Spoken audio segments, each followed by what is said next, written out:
देखो भाई शांत हो जाओ। तो मैंने तुम्हें पिछले क्लास में पढ़ाया था इसके बारे में, रिवीजन तो करके आए नहीं तुम। ऐसा कौन करता है? बताइए देखो प्लांट टिश्यूज़ के दो पार्ट्स होते हैं मेनली, एक मेरिस्टेटिक टिश्यू और एक परमानेंट टिश्यूज़। इसको हिंदी में कहते हैं विभाज्य ऊतक और दूसरे को सरल ऊतक। ठीक है, इस मेरिस्टेटिक टिश्यू में 3 पार्ट होते हैं। पहला एपिकल होता है, लेटरल, फिर इंटरसेलुलरी। इसको हिंदी में सीसार्थ कहते हैं, एक को पार्श्व कहते हैं और एक को अंतविष्टि कहते हैं। अब मैंने तुम्हें पिछले क्लास में बता दिया था कि एपिकल का काम क्या होता है। आप कैमरे में दिख ही नहीं रहे। क्या? आप सकल आ रही है। तो एपिकल का क्या काम होता है, ये कहाँ पे प्रेजेंट होता है? इस चैप्टर में पढ़ना क्या है तुम्हें कि टिश्यूज़ का काम क्या होता है। 2 काम, मतलब टिश्यूज़ के बारे में पढ़ना था। पहले ये पढ़ना तुम्हें कि टिश्यूज़ का स्ट्रक्चर कैसा होता है, कौन से हिस्से में पाए जाते हैं। ठीक है, उसके बाद में उसके फंक्शंस के बारे में पढ़ेंगे। एग्जाम में तुम्हें यही पूछा जाएगा कि प्रेजेंट कहाँ पे हैं और उसके फंक्शंस क्या हैं। ठीक है, तो कुछ टिश्यूज़ के क्या होते हैं, तुम्हें फंक्शंस दिए होते हैं और प्रेजेंट कहाँ पर तो वो नहीं बताते, या 2 अपोजिट हो सकता है कि प्रेजेंट है उसके फंक्शंस दे दिए हुए हैं। तो इस चैप्टर के लिए तुम्हें एनसीईआरटी ही पढ़ना, बस और कुछ नहीं पढ़ना। तो पहले इसकी बात करें अगर एपिकल की, तो ये प्रेजेंट होता है स्टीम और रूट्स में। इसका काम क्या होता है, increase the length of the stem in roots और स्टीम की जो लेंथ होती है उसको इंक्रीज़ करता है। ये हिंदी में क्या, स्टीम जड़ कहते हैं इसको तना कहते हैं। इसकी लंबाई को बढ़ाता है कौन, शीर्षार्थ तक। ठीक है, दूसरा होता है लेटरल, यानी कि पार्श्व कहते हैं इसको। ये क्या करता है, increase the growth of the steam and root. Steam क्या है पता ही तुम्हें, तना और रूट। इसकी जो मोटाई होती है, मोटाई जो प्लांट जैसे ग्रो करता है तो नीचे की जो मोटाई होती है मोटी हो जाती है। तो ये इसकी वजह से लेटरल वजह के, लेटरल को हिंदी में कहते हैं पार्श्व। ठीक है, तीसरा होता है इंटरकैलरी, यानी कि अंतर्वृष्टि। इसके बारे में तुम्हें दे रखा है सिर्फ ये प्रेजेंट कहाँ पे होता है, इसका फंक्शन नहीं दिया हुआ तुम्हें। ठीक है,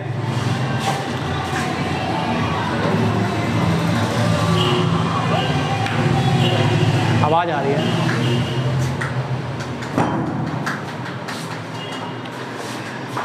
तो इसका कोई फंक्शन नहीं दिया हुआ तुम्हें। तो ये प्रेजेंट क्या था, located near the nodes. Nodes क्या होते हैं, ये तुम्हारे जो टहनी, प्लांट्स में जो टहनी निकलते हैं ना, जैसे प्लांट है हमारा, तो यहाँ से जब कोई टहनी निकल रहा है तो यहाँ पे एक गोल सा बना होता है नोड्स, वहीं से हमारा एक टहनी निकलता है या फिर एक शाखा निकलती है।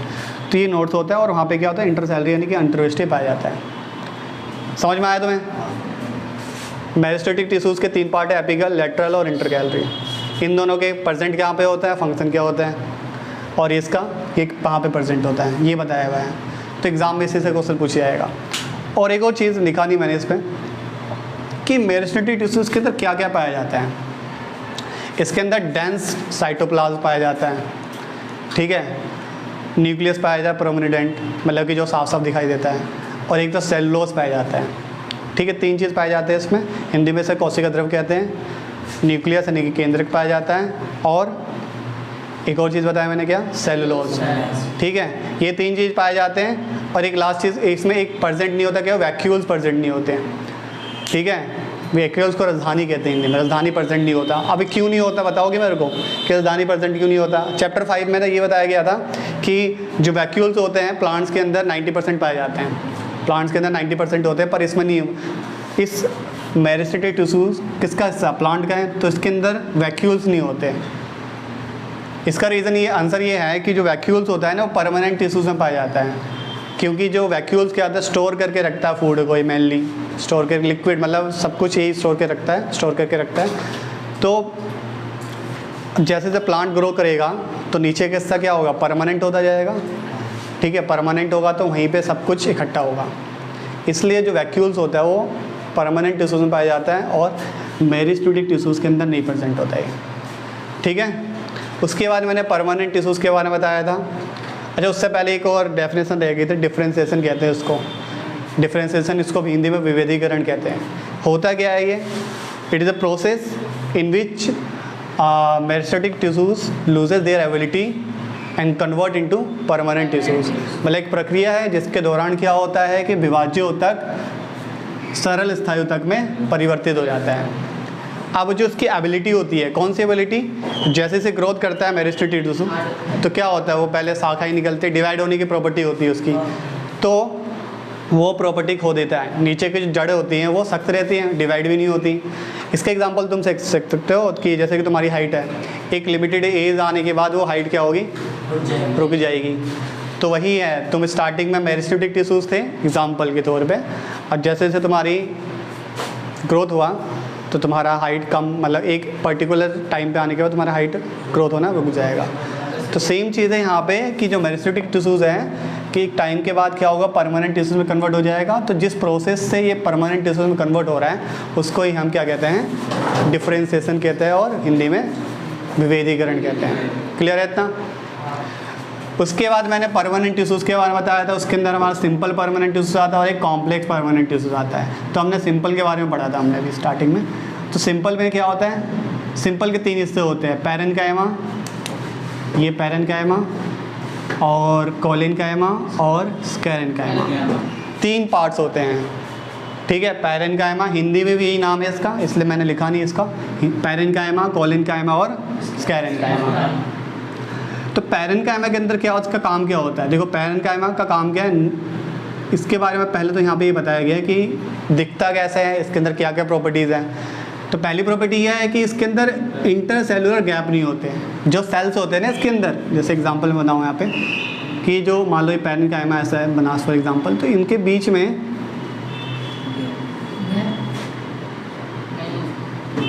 नहीं गलत लिख दिया मैंने, होते हैं इसमें होते हैं।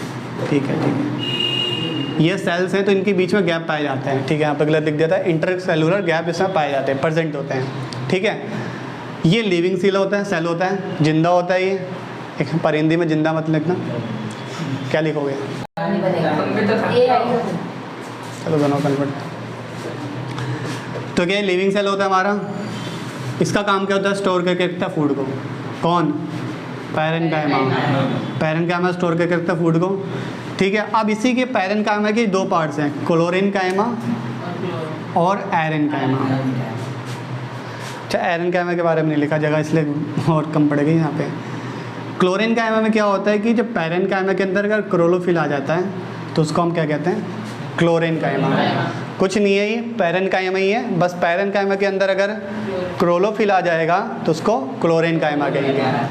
क्लियर है? उसके बाद एरेन्काइमा आता है यहाँ पे। यहाँ पे क्या है, एयर कैविटी। जो हमारे एक्वाटिक्स प्लांट्स होते हैं, जो जल में रहने वाले प्लांट्स हैं, उसके अंदर क्या होता है, उसके जड़ जब निकालोगे ना, जड़ फूले हुए होते हैं, तो उसके अंदर क्या होता है, एयर होता है, तो जिसकी वजह से वो फ्लोट करते हैं। इसका एक टू हेल्प फ्लोट, सॉरी, तैरने में मदद करता है कौन, एरेन्काइमा। क्लियर है? उसके बाद आता है क्लोरेन्काइमा। क्लोरेन्काइमा क्या होता है, ये फ्लेक्सिबिलिटी प्रोवाइड करता है, किसको, प्लांट्स को। फ्लेक्सिबल मतलब कि उसके जो स्टार्टिंग में प्लांट ग्रो करता है तो उसको मोड़ सकते हो ऐसे ऐसे। ठीक है, विदाउट ब्रेकिंग, बिना टूटे। मैकेनिकल सपोर्ट, कि उसको खड़े रहने में, मतलब प्लांट्स स्ट्रेट है, अगर आंधी तूफान आए तो वो हिलेगा नहीं, उसी जगह पे रहेगा, पर ज़्यादा आंधी तूफान है तो टूट जाएगा। बिल्डिंग टूट जाती है, पेड़ कैसे टूटेगा। ठीक है ना। फिर मैकेनिकल सपोर्ट बता दिया मैंने कि ये उसको प्रोवाइड करता है। उसके बाद आता है स्क्लेरेन्काइमा। स्क्लेरेन्काइमा क्या होता है, डेड सेल होता है, ये मरा हुआ सेल होता है।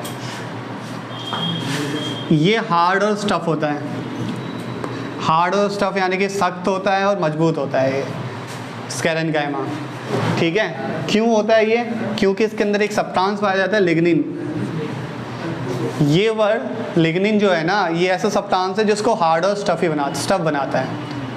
कहाँ पे, इधर से उधर होगा, ये समझ में आया, ये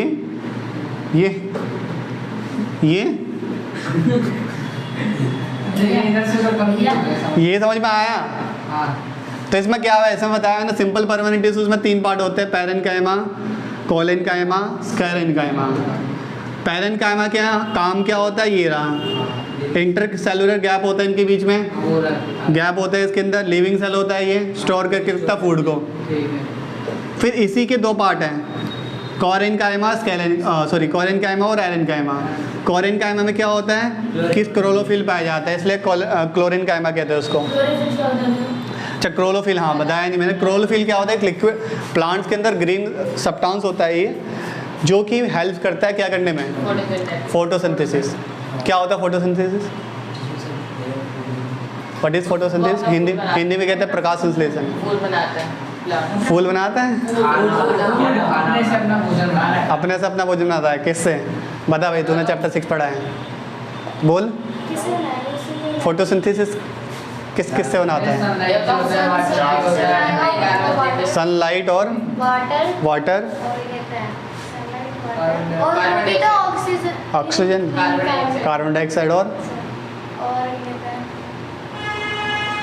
chlorophyll. 4 carbon dioxide, water, chlorophyll and 2 बार बोल दिया कार्बन डाइऑक्साइड। अरे ये है सनलाइट, सनलाइट 4 चीज़ हो गई ना, जिससे क्या होता है, ग्रीन प्लांट्स क्या होता है अपना भोजन स्वयं बनाते हैं, तो उस प्रोसेस को फोटोसिंथेसिस कहते हैं। तो क्लोरोफिल मेन इंपॉर्टेंट रोल होता है उसका, ठीक है। समझ में आ गया क्लोरोफिल क्या होता है। उसके बाद आता है एरेनकाइमा। एरेनकाइमा भी किसका हिस्सा है? पेरेनकाइमा का ही है। बस इसमें क्या होता है कि इसके अंदर अगर एयर आ जाता है, एयर हवा, तो उसको कहते हैं एरेनकाइमा। और ये पाए कहाँ जाते हैं? एक्वाटिक एनिमल्स में, जो पानी के अंदर रहते हैं, ठीक है। जैसे मगरमच्छ वो ना है सिस्टम है।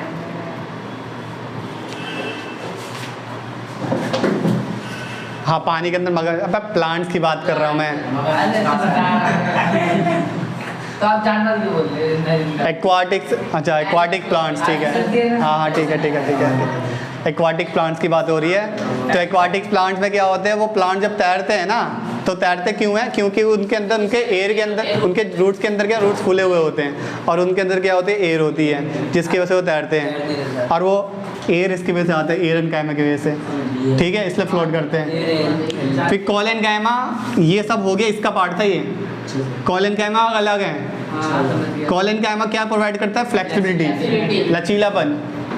क्या करता है? मैकेनिकल सपोर्ट देता है ये प्लांट्स को सीधा रहने में। फिर उसके बाद आता है स्केरेनकाइमा।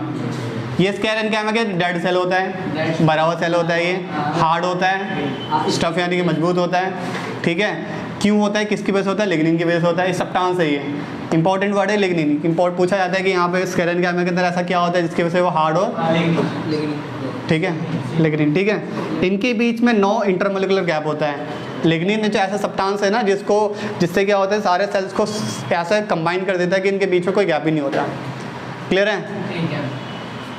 और कोई डाउट बताऊँ? परमानेंट टिश्यूज में लिविंग सेल होता है। परमानेंट टिश्यूज में पेरेनकाइमा लिविंग सेल होता है। परमानेंट टिश्यूज के अंदर, परमानेंट टिश्यू लिविंग सेल नहीं है, वो बताया नहीं किसी ने। परमानेंट टिश्यूज के अंदर, जो सिंपल परमानेंट टिश्यूज के अंदर पेरेनकाइमा लिविंग सेल है। जो हमारा नीचे का हिस्सा है प्लांट का, वो भी परमानेंट टिश्यूज ही है, पर वो डेड सेल है। अगर यहाँ पे लिखा होता ना कि permanent cell is dead cell, तब इस सब डेड सेल में आ जाते हैं। समझ में आ रहा है मेरी बात? और किसी को डाउट?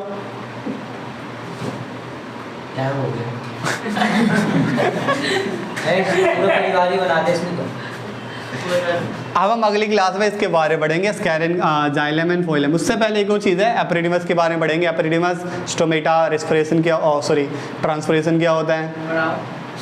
कहाँ पढ़ाऊँ? इस पर पढ़ाऊँ? और बहुत टाइम है अपने पास। आज के लिए इतना ही।